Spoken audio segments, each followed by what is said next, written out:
Demək olar çempionatın artıq sonuna gəlib çıxmışıq.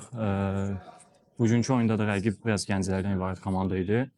Qələbə qazandıq. İndi məqsədimiz son turda qələbə qazanıb turnir üzərində ikinci pillədə başa vurmaqdır. Gələn sezon içində onu deyə bilərəm ki, inşallah ki, məqsədlər çoxdur, böyükdür. Vakıflar komandası bilirsiniz ki, həmişə üst pillələrə oynamaq üçün mübarizə aparır.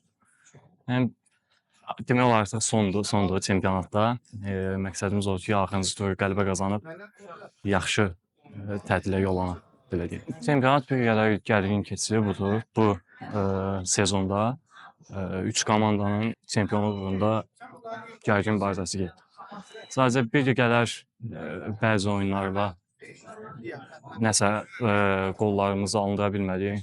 Yəni sonunda çempionluq alınmadı. İnşallah gələn sezonlarda çempionluq uğrunda mübarizə aparacağıq.